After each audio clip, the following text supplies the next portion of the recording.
Mm-hmm. Y'all better sit down, grab your sweet tea, and turn the lights low, because Auntie got the juiciest, most romantic story straight out the streets of Atlanta, Georgia. Period. I never in my natural born life thought I'd be telling y'all about a quiet, overlooked black queen named Gloria Hayes, slipping into her big sister's wedding gown. But honey, the man waiting at the end of that aisle in that crystal lit ballroom at the St. Regis Atlanta, child, he looked at her like he'd been holding his breath for her since the first raindrop fell on Peachtree Road. Bethany, poof, vanished. 3 whole days before the wedding. No goodbye text, no Instagram story, nothing but one shaky handwritten note left on the kitchen island in their big Buckhead house. Sis, help me out one last time, please. Let me paint this picture slow for you, sis. Atlanta, Georgia, where the air smells like magnolias and money. The Hayes family living that we made it life in a 6 bedroom mini mansion off Peachtree Road, right near Lenox Mall. Mama Hayes always front and center at the Cascade Community Center potlucks, bragging about her perfect daughters. Daddy running his mouth at the barbershop on Auburn Avenue, talking big about family legacy. Bethany, the golden child, light bright, loud laughing, always the star of every family photo at the High Museum galas, every church program at Ebenezer Baptist, every debutante ball. She was the one everybody saw first. Gloria, baby sister, 2 years younger, same pretty brown skin, same big eyes, but quieter. The shadow, she looked just like Bethany but softer girl. Always standing 2 steps behind in pictures, always the one Mama compared her to at dinner. Why can't you shine like your sister? Always told, just smile, be grateful, and stay in the background, baby. So when Bethany ran off with some secret Atlanta rapper she met at a Magic City after party and left that note, the whole Hayes house lost they ever-loving minds. Phones ringing off the hook, Mama crying in the living room, Daddy pacing. Gloria, you gotta step in. The King family already dropped $200,000 on deposits. The Atlanta Journal-Constitution is coming. The influencers booked. You owe this family. Nobody asked Gloria how her heart felt. Nobody cared that she'd been the backup plan her whole life. She just nodded, real slow, like she always did. Vows memorized in 24 hours flat. Dress? Rushed alterations at that fancy bridal shop inside Lenox Mall, the one with the chandeliers.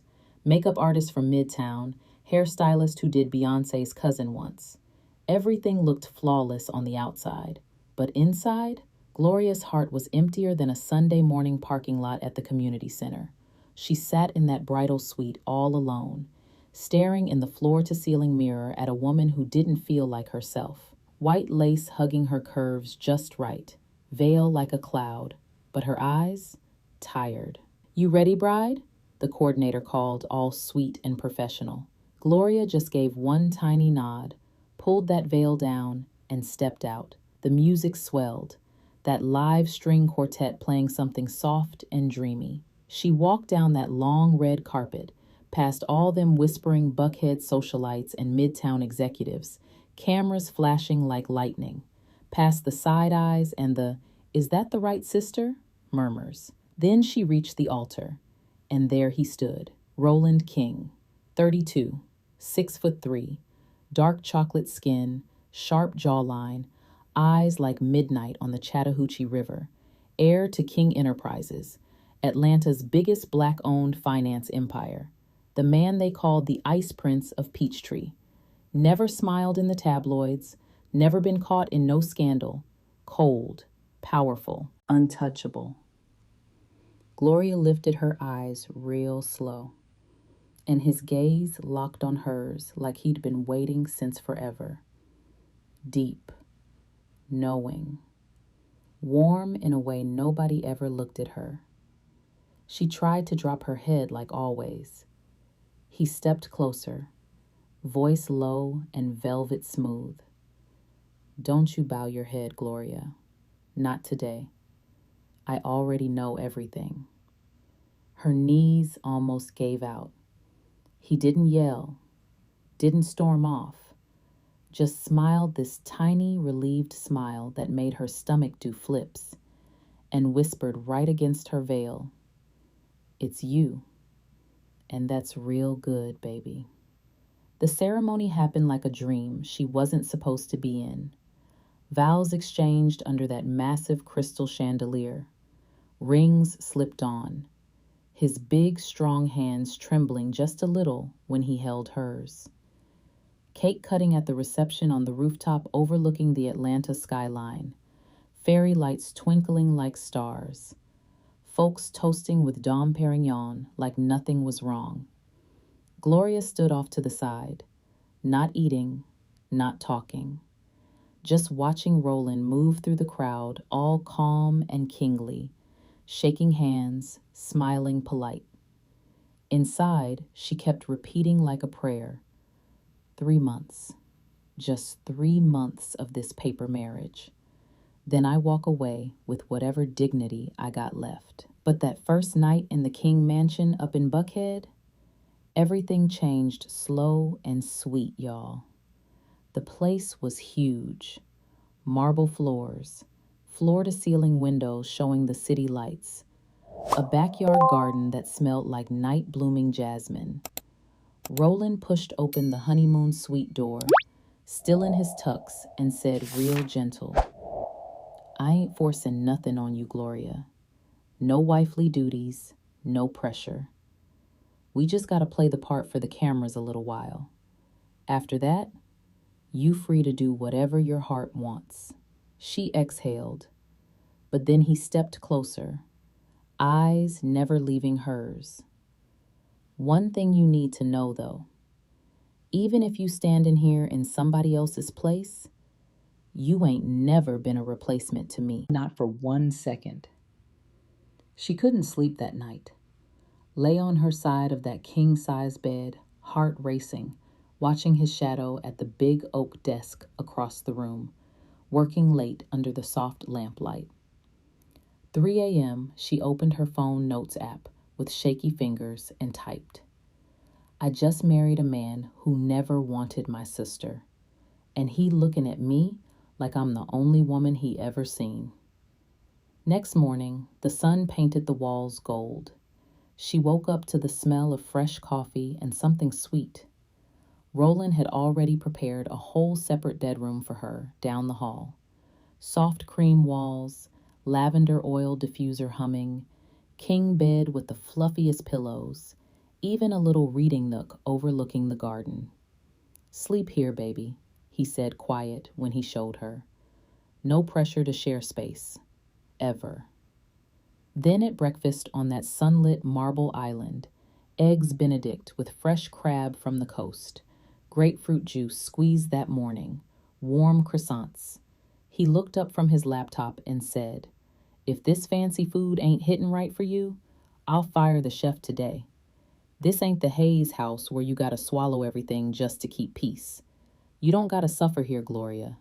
Not anymore." Girl, her heart did cartwheels.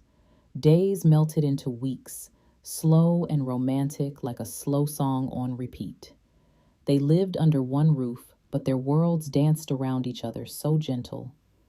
He left early for the King Enterprises Tower downtown, speaking French and Mandarin on calls till midnight. She spent mornings walking the garden paths, reading in the library he stocked with every book she ever mentioned loving. Evenings, he'd come home and find her curled up, and instead of ignoring her, he'd ask soft, "You eat today, baby? Want me to warm something up?" One golden evening, after exactly 1 week, Bethany finally called from wherever she was hiding. Gloria stared at the name on the screen for a long minute, then answered. "You good, sis?"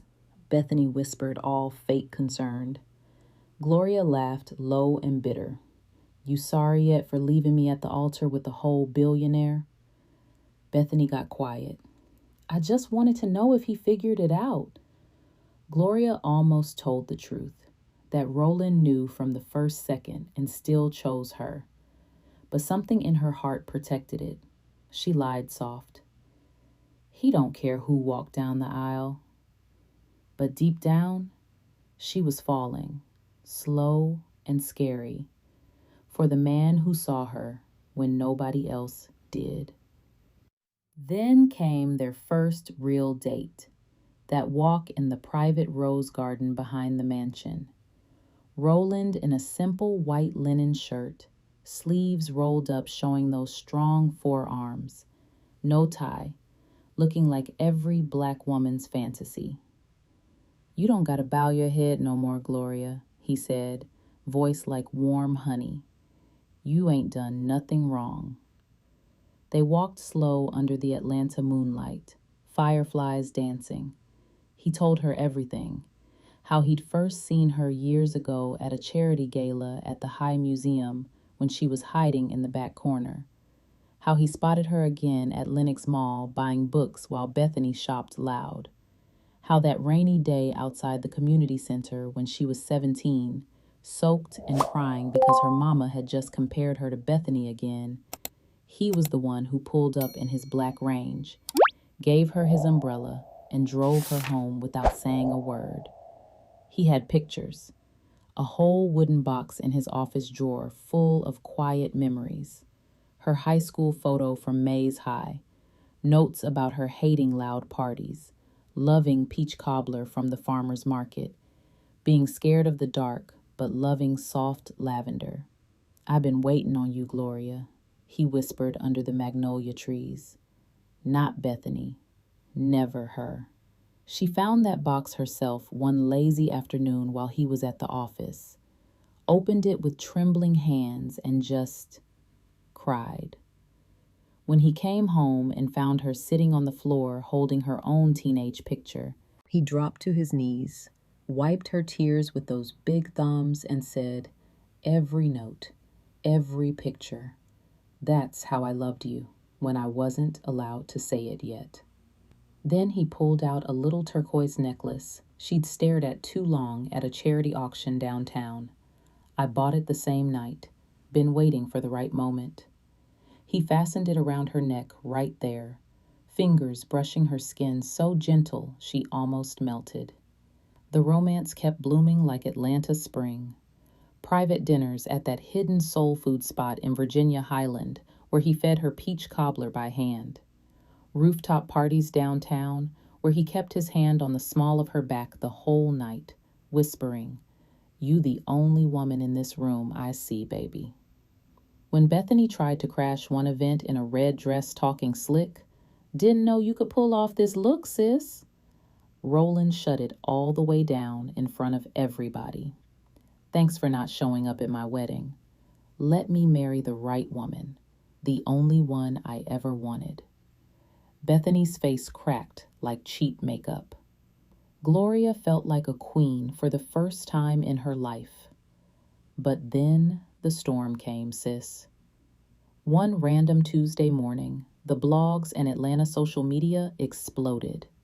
"Substitute bride scandal rocks King Empire. Gloria Hayes, the secret little sister, tricked Atlanta's most eligible billionaire." Old photos, leaked texts from Bethany, everything. The King family elders had paid somebody to dig it all up. They wanted Roland to annul and marry proper stock. Gloria saw the headlines while sipping coffee and felt her whole world shatter again. I'm the stain, the replacement, always. Tears falling, she packed one bag, called an Uber straight to Hartsfield-Jackson Airport, bought a one-way ticket anywhere. Heart in pieces, ready to disappear so he wouldn't lose everything for her. Roland tracked her phone, came running through security like a man on fire, black shirt sleeves rolled, eyes wild. Pushed through the crowd, grabbed her right there at the gate and pulled her into his chest so tight. "Don't you dare leave me, Gloria. I'm only scared of one thing in this world, losing you." He told her his grandfather had already demanded divorce that morning. Now here come the cold revenge, y'all. Smart, savage. No hands thrown, just pure power moves. That same night, Roland called an emergency board meeting at the King Enterprises Tower downtown. Walked in calm as Sunday, but his voice, ice. You leak one more lie about my wife, I pull every single dollar out of the family trusts. I sell my 49% shares. I take the entire tech division and start my own empire right here in Atlanta. Y'all will be bankrupt in 6 months flat. Lawyers already had the papers. Press release drafted calling out the family for corporate sabotage rooted in old money prejudice. The big family showdown happened at the old King estate up in North Atlanta, that sprawling white column mansion. Mama King tried the "you're just the replacement" line again. Roland stood up tall.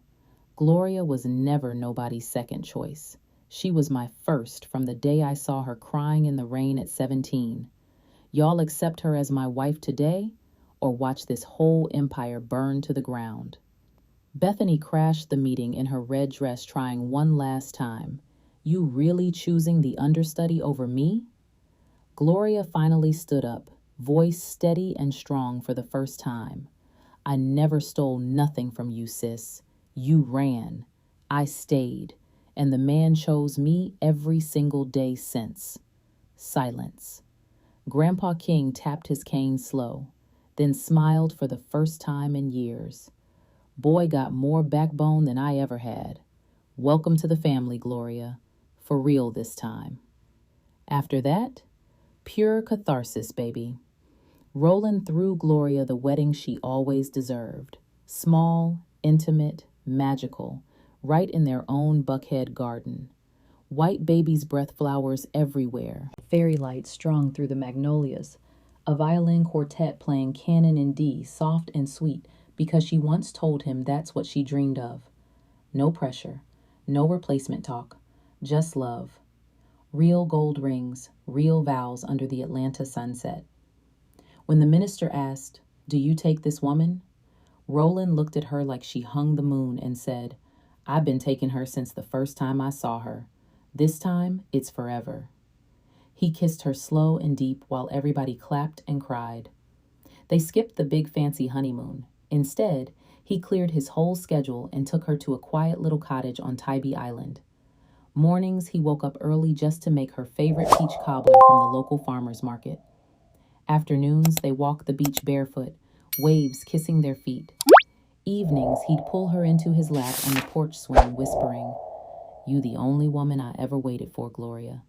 The only one I ever loved." She wrote their story by sunrise with the ocean singing back up. No more shadows, no more backup plans, just them. Y'all, that's the kind of love that don't replace nobody. It chooses you from the very first raindrop outside that community center to the last Atlanta sunset. Gloria thought she was the understudy her whole life, but she was always the main character in Roland's heart. He knew it before she ever did. What would you do if your sister dipped out and left you at the altar with a billionaire who secretly loved you for years, sis?